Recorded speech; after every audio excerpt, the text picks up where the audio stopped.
bersih, suci, boleh diminum.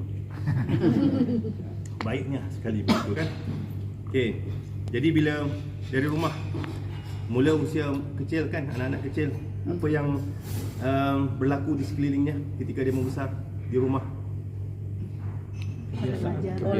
Kebiasaan. Ibu ayah lah, Ibu sama ayah. ya. Ibu ayah buat apa di rumah dengan anak kecil itu? Bermain. Okey. Apa komunikasinya menggunakan apa? Bahasa. Pertuturan. Daripada bahasa itu dapat apa? Dapat budaya. Dapat apa lagi? Kebiasaan. Dapat diajarkan Karakter. ini botol, ini air, ini makan, sekian-sekian kan. Jadi dalam proses itu ada juga orang lain, ahli keluarga, betul? Ada. Yang dekat-dekat.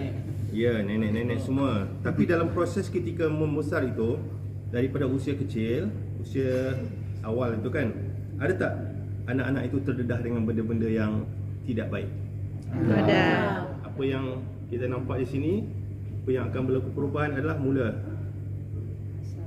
berlaku dalam akal anak itu, dalam roh anak itu.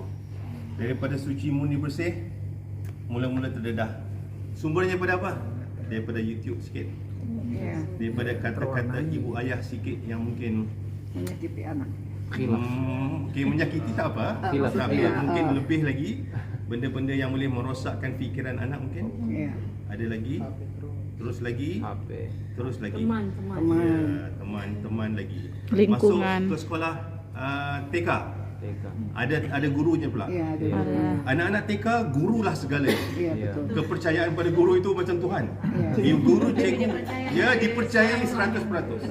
Betul, guru. Jadi bila masuk TK, kalau gurunya yang tak ada tauhidi thinking apa jadi? Lagi Marah-marah. lagi banyak Emosi. masuk, lagi banyak. Tadi yang bersih suci murni, terwarnai. dalam proses itu ada tak berlaku penyucian sikit? Ada juga masuk. Ya. Masuk guru ajar sikit agama, mak ayah ajar sikit agama. Jadi bila cuba dimasukkan kebaikan-kebaikan, ayat-ayat benda baik, subhanallah, beberapa titik saja, satu botol pun mungkin tak cukup. Sebab nak membersihkan itu Susah. kerjanya berat kan.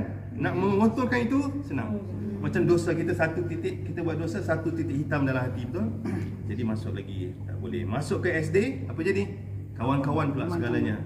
Jadi Bertambah. kawan-kawan sumber pengaruh-pengaruh lagi. Macam Upin Ipin, kalau baik baiklah, kalau tak baik habislah semua kan. Darjat Masuk tidak lagi. baik.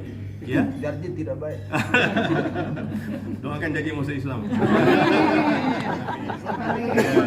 Jadi Nanti kita bikin petisi ya.